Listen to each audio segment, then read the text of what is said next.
but it is still a vital contribution in terms of the security assistance packages we've been providing. Since the invasion, we have helped deliver, not just from our stocks, but from stocks of other nations, more than 50 million rounds of small arms ammunition of various calibers. 50 million. And that's the kind of stuff that the Ukrainians are literally using every single day since this invasion began. So all of that will also be factored into this package going forward. One last thing. So what I was trying to get at was the Ukrainians are also asking for other things beyond that. I mean, they're talking about tanks, aircraft, and I know you've talked about this before, but are you reconsidering any of those sort of things? It's not about reconsidering, Bob. I mean, they have received tanks from other nations. I mean, the kinds of tanks that they know how to use are not the tanks that we have in our inventory, but other nations have provided some tanks. Some nations have provided spare parts so that they can get their inoperable tanks operable again. And I would say the same on aircraft. I mean, they have received support on to get some of their fixed wing aircraft, more operable again. And look, the proof's in the pudding there. I mean, they right now have available to them more fixed-wing fighter aircraft than they did 2 weeks ago. And that's not by accident. That's because other nations who have experience with those kinds of aircraft have been able to help them get more aircraft up and running. So the short answer to, I guess, the question that I 3 times failed to answer, but the short answer is yes, we're working with the Ukrainians every day on helping them with those other systems. And if it's a system that we can procure for them or get to them, we're doing that. And certainly if it's one that we can pull down from our own stocks, that's largely what drawdown authority is all about. But in the case where it's not that, we are working with allies and partners who do have access to whether it's spare parts or whole systems to be able to get that into Ukraine for their use. Thank you. Yeah, Carla. Oh, thank you. First of all, if the U.S. were to designate Russia as a state sponsor of terrorism, how would that affect the Pentagon's communications with the Russian military? Like, would there still be a line of communication available? Can you go into that? I know that the U.S. has not yet designated it, but yes, I'm wondering why the question, because there's not an active discussion about doing that. There isn't? I thought that the U.S. was taking a look at it. I know of nothing out of the DOD that says we're talking about doing that. The State Department had said. Well, I can't speak for the State Department, but I don't know of any effort here at DOD to do that, or what that effect that might have. I'm not going to speculate.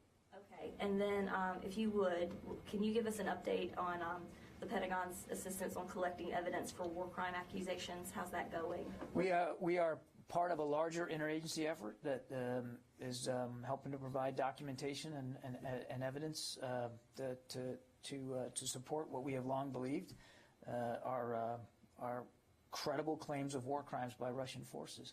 But it's not just the DOD, the whole administration, at least the agencies that have the wherewithal to provide evidence, whether that's imagery or other data that can help support war crimes investigations. We're contributing to that.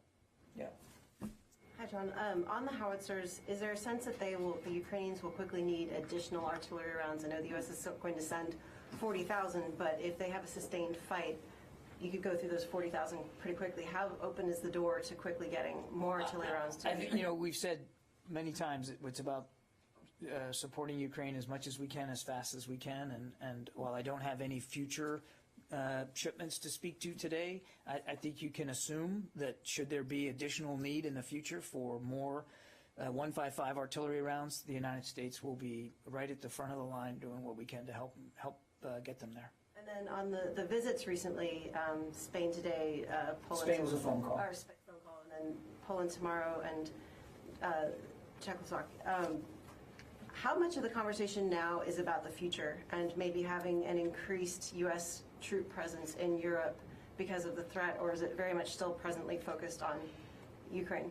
Yeah, I think these discussions that the Secretary's having, and we've read them all out to you, you can see how much and how deeply he's engaged with bilateral conversations with a whole range of allies and partners, is focused on Ukraine and what's going on right now, and what we can all do as allies and partners to help support Ukraine's critical defense needs. That's the focus right now. They're not having deep discussions about long-term European footprint and what that would look like.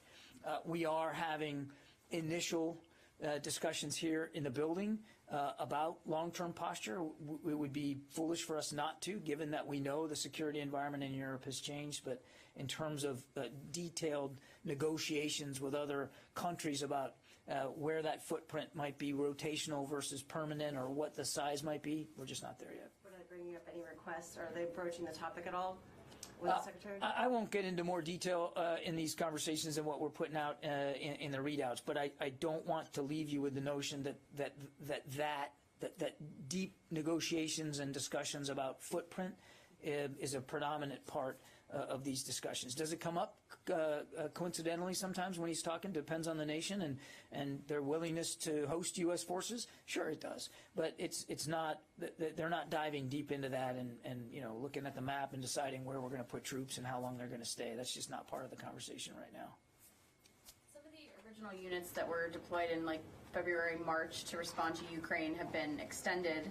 Is the conversation now about extending those further, or maybe rotating in a new group of troops, and would that be more from active duty, or are you thinking about calling up reservists, National Guardsmen to fill that? I don't know of plans to call up reservists or National Guard for these sorts of commitments. I don't have any additional decisions to talk to today in terms of extensions or redeployments. It is something that the Secretary routinely revisits with General Walters. There's been some, obviously, a decision to not terminate deployments in the case of the 82nd, in the case of the Harry S. Truman, but if and when we have overt decision-making to speak to, we'll certainly do that. But there's been no change in that rotational footprint right now. Yeah, Barb. A senior defense official earlier this morning talked about the notion that the department did not see anything imminent, I think that was the official's words, in terms of concerns about Russia's nuclear weapons. Could you clarify a little bit more what this official was talking about? In other words, do you still have any concerns about Putin's threats about nuclear weapons, or is it off the table? And in your mind, in the department's mind, is the Secretary continuing to get briefed on the status of Russia's nuclear weapons? How much of a focus is this for him as he continues to get briefings overall on the situation? The Secretary's routinely kept abreast of threats in the nuclear realm, and that includes a regular interchange with the U.S. Strategic Command Commander, Admiral Richard. It is something that we monitor virtually every day, particularly in light of the escalatory rhetoric that Mr. Putin voiced at the early days of this war. I would just tell you, without getting into too much classified information, that, again, we monitor this every day. We have seen no reason to change our strategic deterrent posture, and we're comfortable, remain comfortable that we have the ability, if required, to defend the homeland, our allies and our partners, with the current strategic deterrent posture that we have in place. But it is not something that we ever take for granted. Even before Mr. Putin decided to invade Ukraine, it's the kind of thing that we're constantly monitoring. I mean, that is the Secretary's monitoring of the Russia situation has perhaps, I don't know, stepped up, increased since the invasion and Putin's rhetoric?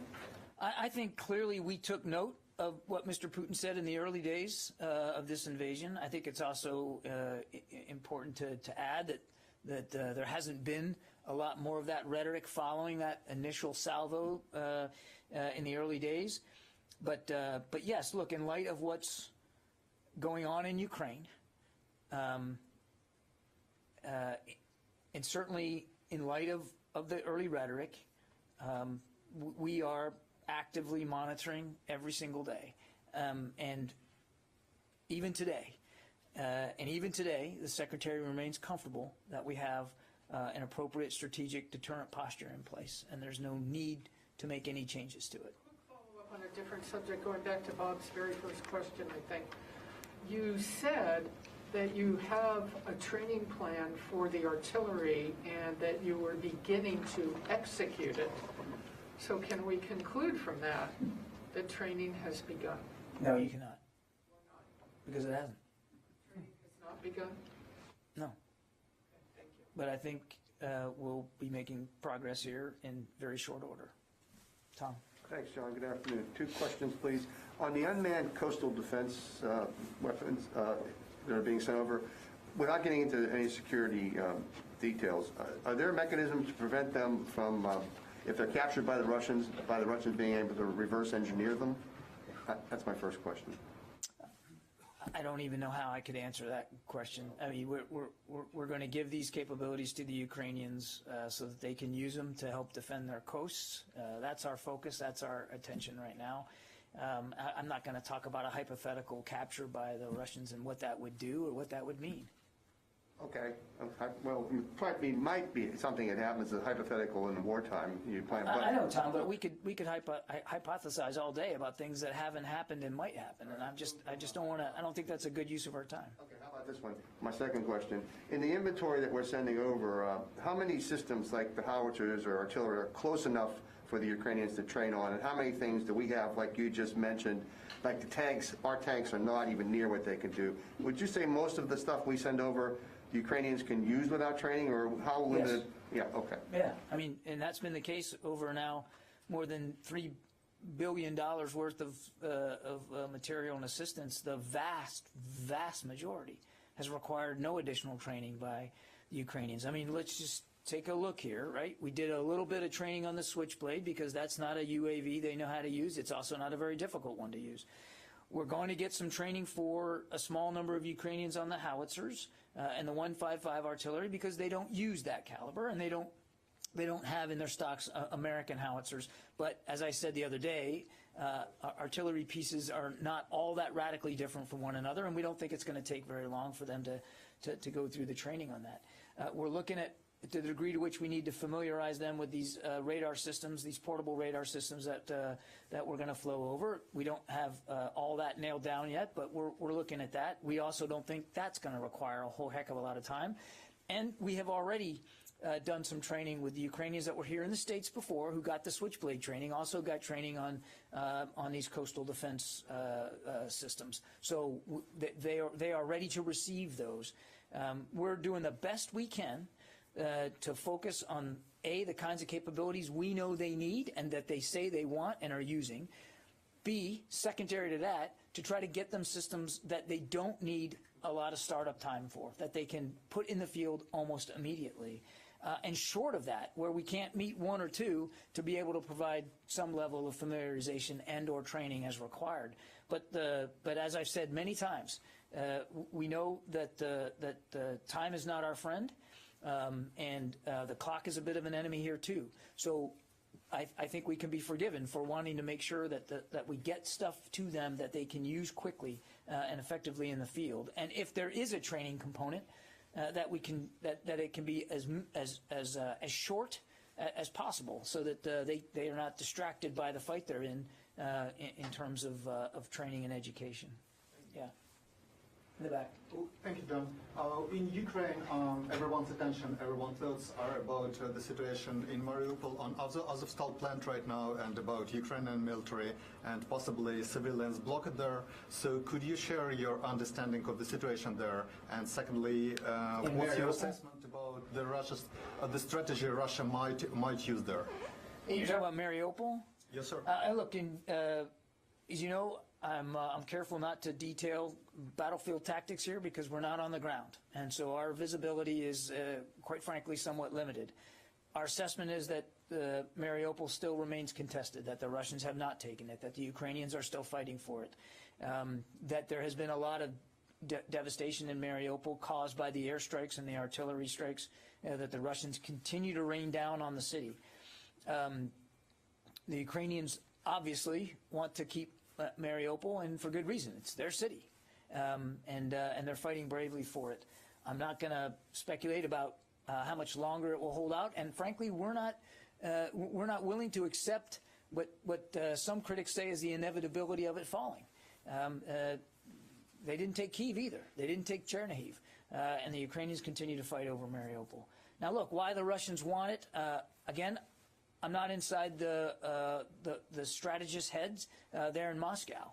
But if you just look at geography, you can see the importance of Mariupol to what the Russians themselves have said is a goal, which is a land bridge to Crimea, from the Donbass down to Crimea, as well as the ability to close off, to pinch off Ukrainian forces in the Donbass. They've already said they're going to focus their efforts on the Donbass specifically.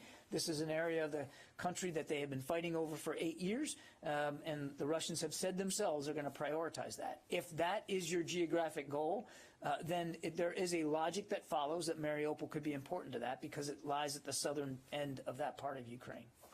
Okay? David? Just before we came in here, the wires were moving stories that the president had just told reporters he was going to be sending more artillery. So I want to give you a chance to tell us more about that, but I also want to ask you, why is this being done in slices?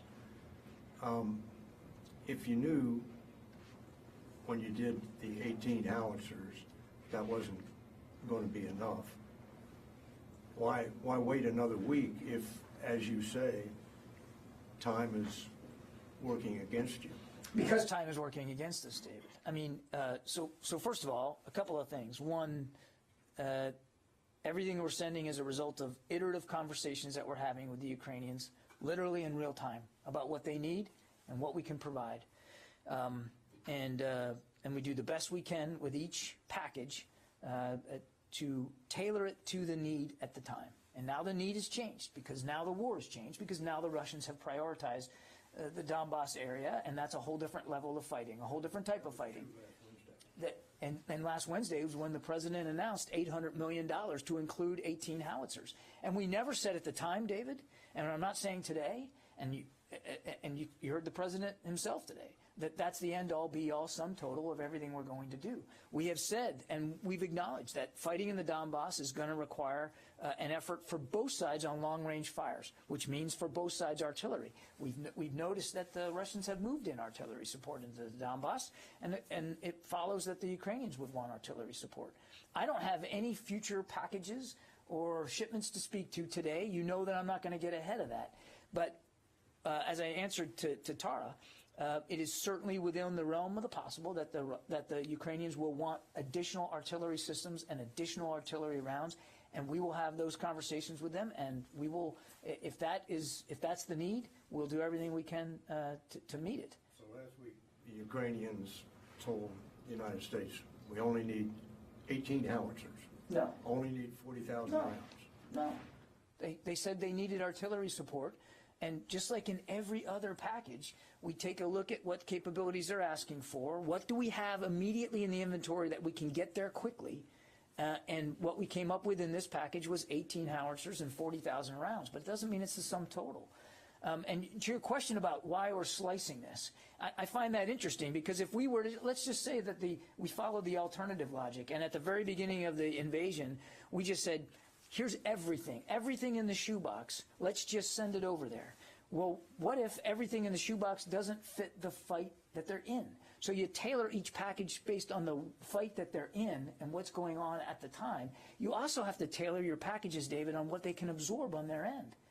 I mean, they understand they have absorption issues too that they have to deal with. So you don't want to flow everything you got, the whole kitchen sink in there, and then have them have nowhere to put them, nowhere to store them temporarily, nowhere to move them to, and nowhere to put them in the fight. So you have to do this smartly, and that means doing it in chunks and phases based on what their needs are in the moment. It would be irresponsible for us not to do it that way. Sylvie. Hello, John. I have two questions. A European official said this morning that there could be up to 20,000 foreign fighters and Wagner's employees fighting for Russia in Ukraine. Is it a number you find plausible? I've not seen that number. We know that the Russians have tried to recruit foreign fighters, particularly out of Syria. And the Wagner Group, we know, also has been interested in pulling people from elsewhere, like from North Africa. The Russians themselves said they were going to recruit 16,000 Syrians.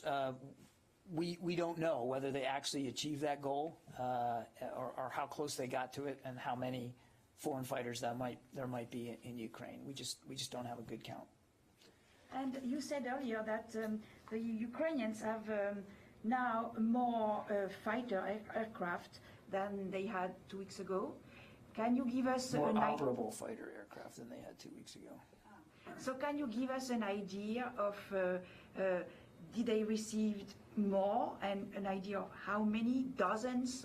I would just say, without getting into what other nations are providing, that they have received additional platforms and parts to be able to increase their fleet size, their aircraft fleet size. I think I'd leave it at that. Platforms and parts. What is the platform? Platform is an airplane in this case. They have received additional aircraft and aircraft parts to help them, get more aircraft in the air. Yeah. Thanks, John. I want to follow up on U.S. security aid to Ukraine. I think you said the total is like $3 billion now. And the expectation would be that Congress is going to replenish this funds. Can you say where that is, like how much has been reimbursed so far, how much you're still looking to get back, and do you have any specific timeline when you would I need don't, that? unfortunately, not today. I'll try to take the question for you and get back to you on that. Nancy? I just want to follow up on a couple of earlier questions. David had asked you earlier about some comments the President made earlier today about more artillery going to Ukraine, if you could provide some details about that. And then on the additional I platform... thought I did. I thought my answer was pretty comprehensive, no? Really? I thought you did. But You didn't think I did either? provide details? Yeah. On the next package? Yeah. Not. Well, I told you I'm not going to do that. I specifically said I'm not going to get ahead of future announcements. Look, look, we're constantly looking at what we can do to help the Ukrainians. I don't have any additional announcements to make today on any further drawdown packages, but I certainly would not rule out the possibility of additional drawdown package authorities being granted to the DOD to pull from our inventories, and I certainly wouldn't, as I said to Tara, if the Ukrainians desire more artillery support, then we're going to do what we can to flow additional artillery support. But I'm not going to get ahead of decisions that haven't been announced. So I'd leave it at that. And could you clarify, when you talked about additional platforms and parts, were any of those provided or transported by the United States? No. I mean, I would say we certainly have helped with the transshipment of some additional spare parts that have helped with their aircraft needs, but we have not transported whole aircraft. Yeah. Can you talk to us a little bit about any updates that you have visibility into the use of chemical or biological weapons in Ukraine? There have been some reports just recently, the last 2 days, about the use of sarin in Bilka, perhaps, evidence on the ground of ampules and things like that? No, we don't have any indications that chemical or biological weapons have been used in Ukraine. And what's the state of the PPE that was being sent over to them, the personal protective equipment, to help them in case of any sort of attack It's like part that? of it. It's part of this $800 million package that we are still working on, guys. I mean, it only got announced on the 13th. The first shipment went in 2 days later. There are multiple shipments going. I'm not going to get into an inventory list on every given day of every article, but their personal protective equipment will be part of that $800 million. Yeah. Let me get to the phones here. I haven't gotten anybody. Idris? Thanks, John. Over the past couple of days, Russia and their defense ministry has made a couple of statements about them targeting Western and U.S. weapons. Just wanted to check in. Have you seen any Western or U.S. weapons hit in Ukraine by Russia, or even targeted? Seen we have no indications that any Western equipment or shipments have been hit or deterred by the Russians. The strikes in Lviv, again, we don't know exactly what the Russian targeting logic is here. We just can't get inside their heads on every airstrike that they're conducting. But it is possible that the strikes they conducted in Lviv were meant to try to affect inventory levels of material and weapons that the Ukrainians may have had. But I've got no confirmation of that. I can't say for sure that that was what they were targeting, and we have no indication that any weapons or systems that we were sending in or other countries were sending in were hit or disrupted. Court. You actually kind of answered it at the end there, but so you're saying that it's possible that the strikes in Lviv may It's possible that that's what they were trying to do, but it's an open question whether it was successful. We have no indication that there's been any impact. Is there any concern? I mean, it's pretty remarkable at this point that they haven't actually been able to stop or deter any of these weapon shipments that we've heard about, especially as they've been accelerating and there's, half dozen or whatever that are going in a day or more. Is there a concern that might be more of a goal for them in the days going forward? And is there anything that's being done to It has been a concern for us since the moment we started helping flow material into Ukraine. And that is why we don't talk about the routes. We don't talk even about the locations in the theater where the shipments are arriving. And it's why we're being very judicious about how material is getting into Ukraine, because it's been a concern since the very, very beginning. Yeah. Barb, did you have a question? Yes, thank you so much. I would like to go back to David's question. You seem to lay out, with your reasoning, very much a case that, in fact, security assistance is being done phased, is being done in slices, is being done piecemeal. If I could just finish. You lay out, thank you, I appreciate it. You lay out a very comprehensive case of U.S. strategy for doing it that way in order to make it, in the view of the U.S., the most efficient for the Ukrainians to be able to take advantage of these sequential shipments. But President Zelensky, since the very beginning, I just want to close the loop. President Zelensky, since the very beginning, has basically begged the world for as much in weaponry as fast, and I know you say you're doing it as fast as you can, but as fast as it can be gotten to Ukraine's fighters. So the Russian strategies, everybody knew they were going to go into Donbass. That was not a secret. I'm just wondering if you're looking at this and from this point forward, perhaps looking at a different way of doing this other than in these slices or phases. Yeah, is there another way to do it? Let me push back on this verb of slicing it, because I don't think that's an accurate way of putting it. It's not about slicing. It is about packaging this, and it's about doing it in a way that accurately and most effectively meets the needs of the Ukrainians in the moment and on the ground and in the fight that they're in. And that fight has changed. You said it was fairly obvious to everybody that they were going to focus on the Donbass. Well, Barb, maybe you have better intelligence than we do. It wasn't obvious to everybody that that was what they were going to eventually end up going to. If you remember, back on the 27th of February, they were attacking Ukraine along 3 main lines of access. And one of them, and the one that everybody here was all worried about, as around the world was worried about, was Kyiv. And there was all this discussion about how fast Kyiv was going to fall and when were the Russians going to take it and how inevitable it was that Kyiv was going to fall. And it didn't. And one of the reasons it didn't was because we flowed in a lot of javelins. And other countries flowed in other capabilities to help them stop the Russian advance. They failed because they didn't properly plan for logistics and sustainment. They made mistakes of their own. And so the systems that we gave them we and other nations gave them, helped them in the battle for Kyiv and helped force the Russians to stop their advance. That was the focus for the moment, and it was rightly the focus for the moment. Okay, now it's the middle of April. The Russians have had to recalibrate. They've had to change their strategy. They've said it publicly themselves. You're seeing it on the ground. They're focusing on the Donbass. That is a different terrain. That is a different fight. It requires different capabilities for both sides.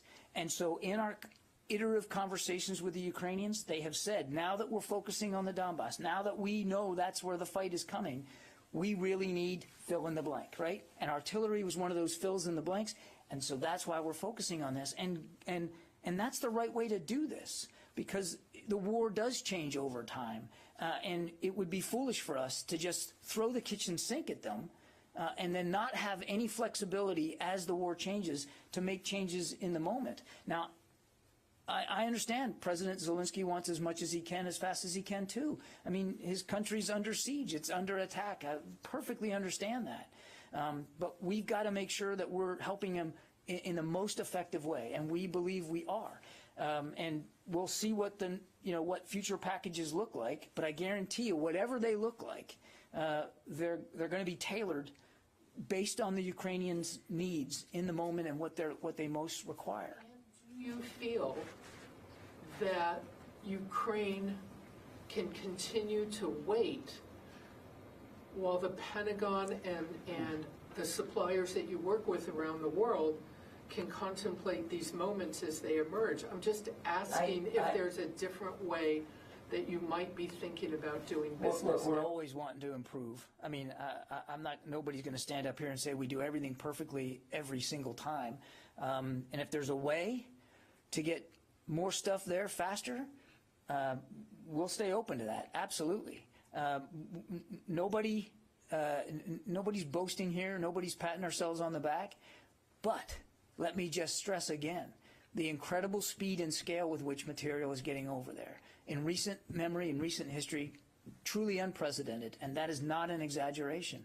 From the time, as I said, the President authorized this latest $800 million on the 13th of April, 48 hours later, on the 15th, the first plane was taken off with stuff in that package. And we're still completing prior packages of things that are still getting in there. So every single day at these transshipment sites in Europe, there's somewhere on the neighborhood of 8 to 10 flights coming in. They're not all U.S. flights, and they're not all coming from America, but 8 to 10 flights.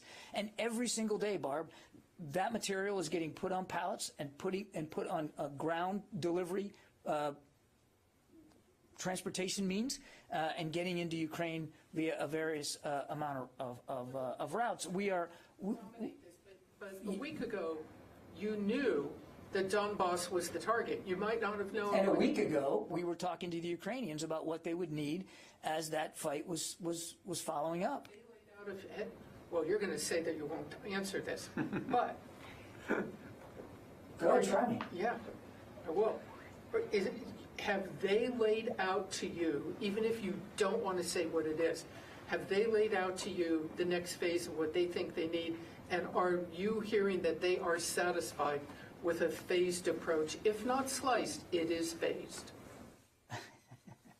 I would tell you that we are having constant discussions with the Ukrainians. I don't want to leave you or anybody else with the impression that it is, as David described, sliced like a piece of cake, like, okay, this is what you're going to get, and then we don't talk to them again until the next piece of cake is needed.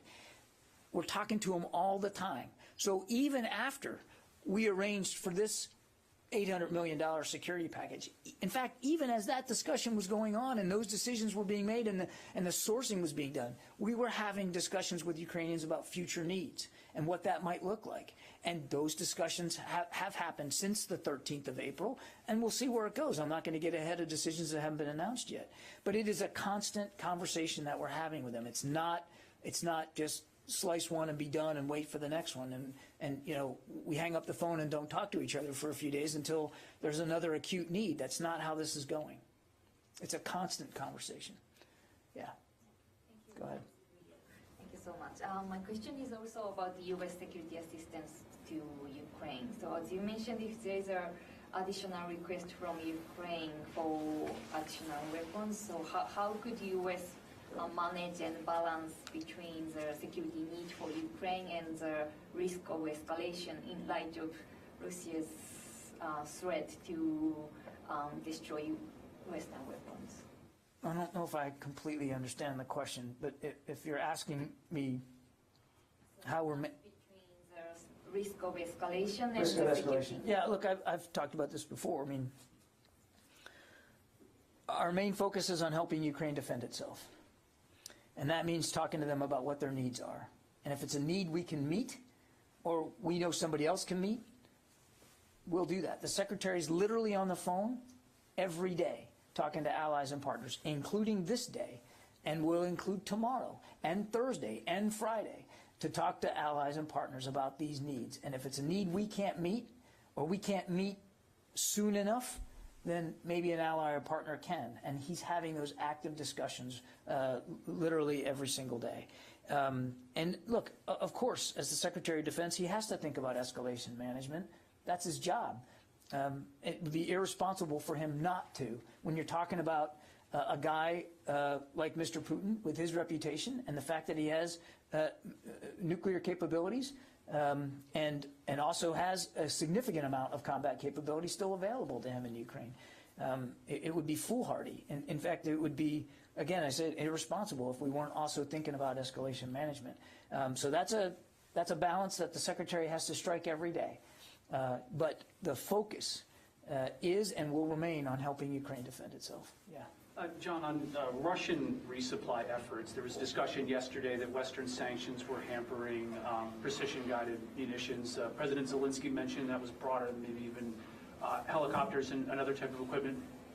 What is your sense beyond Western sanctions of the Russian military's ability to resupply itself as it gears up for this next phase? Beyond the sanctions.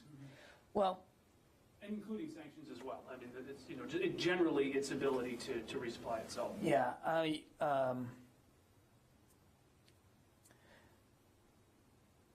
Mr. Putin still has a lot of his inventory available to him. Some of it's been depleted. Some of it's been destroyed. Some of it's been captured. But he still has a lot of combat capability available to him. And I think it's important for us to just remember that.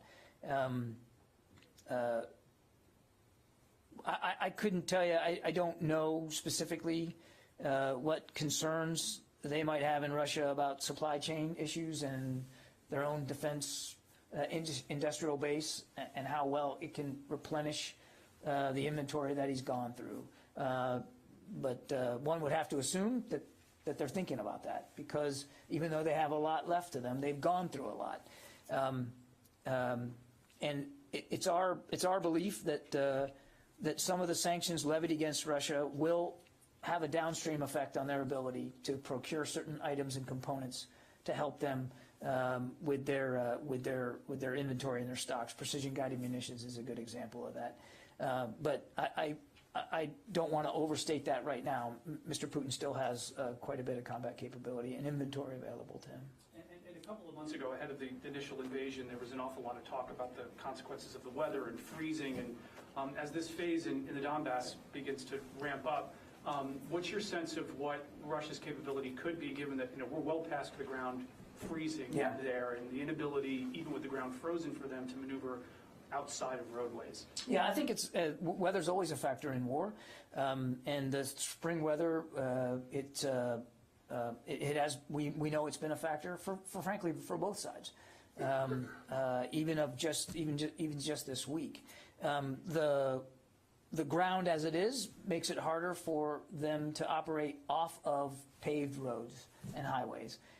Doesn't make it impossible, because they do have tracked vehicles, but it does make it more difficult. Again, I think taking 10 steps back and just remembering, I know I say this all the time, but I think it's important to keep foot stomping it.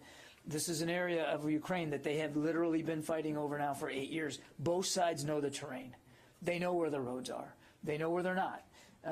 They know the population centers, and both sides are doing what they can to achieve their own goals in the Donbass, but this is not a part of Ukraine that's alien to them, the way the north part of Ukraine and around Chernihiv and Kyiv was in terms of operational maneuver.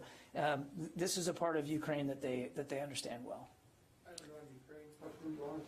A non-Ukraine? Let me just get through, I got a couple more on the phone and then I'll come back to you. Kelly from News Nation. Hey, John, thanks for taking my question. Some of my other ones were asked already, so I will, I have one on a separate topic that I wanted to ask you about, just in terms of any more specifics on the deaths of the sailors assigned to the USS George Washington, any connection on those deaths? I would refer you to the Navy, Kelly. My understanding from speaking to Navy officials this morning is that, I mean, obviously they're still investigating these deaths. I don't believe that they are aware of any indications that they are related, but that's what they would believe right now, and I want to, I think we need to give them time to properly investigate these deaths. And I would just add that all of us here at the Department of Defense, our thoughts and prayers go out to the families for those sailors who are now no longer in the ranks. I mean, these are now going to be families getting worst possible news and dealing with unspeakable grief. And I just think it's important that they know that the Department of Defense, the Secretary, will give them all the support that they deserve. Heather from USNI. Thank you so much. I was wondering if there's any update on the Moskva in terms of the number of crew that might have survived, or a number of those who might have perished in the sinking. And I don't think, Heather, that we'll ever know perfectly how many sailors perished aboard the ship and how many survived. I mean, just in general, we do not believe that every member of the crew survived, but how they perished, how many perished, we just don't know. Tom. Thanks, John. After focusing on the South China Sea, China now is increasing its activity in the East China Sea. And the Japanese have, for the last 3-4 days, have expressed great concern about the Yonaguni Islands, which are very close to Taiwan, where the U.S. used to have a military presence. Is it possible, would that be possible for the U.S. to reconsider? I know it's speculation, but I mean, they were there once before, but given the state of the Japanese constitution, which limits their military ability, to consider reinforcing the Japanese have asked? I don't have any decisions like that to speak to, Tom. I mean, obviously Japan is a treaty ally. We take our responsibilities for their self-defense very, very seriously, but I'm not aware of any discussions or conversations here at the Department of changing the posture with respect to the East China Sea. Thank you. Yep. Okay, I gotta go. I'll take one more. Go ahead. Just jumping on Tom's bandwagon here. There have been discussions in Europe ongoing now about concerns of China's increasing influence. Where on the spectrum of intensity and time sensitivity do you see that kind of worry? I think we've long been concerned about China's growing influence around the world, to include Europe. And I would, note that it's not just the United States, but our NATO allies are likewise concerned. At the Defense Ministerial earlier this year, not the last one, but back in the fall, for the first time, NATO defense ministers put concerns about China in the communique at the end of the Defense Ministerial. So it's a concern that many nations have about growing Chinese influence that is inimical to many of their own national security goals and objectives. And it's not just there. It's in Africa. It's in South America. I mean, the Chinese continue to try to bully and intimidate their way into pursuing their own selfish national security interests at the expense of populations all around the world. Do you see them using the focus now on Ukraine, justly so? Do you see this as an opportunity? They're taking advantage of an opportunity here to sort of intensify their activities, or I don't know that they're necessarily, you can pin this kind of behavior just on what's going on in Ukraine, or that they somehow view that the rest of the world is distracted by Ukraine. I mean, this has been a consistent play by the Chinese for the last several years. Okay, thanks everybody.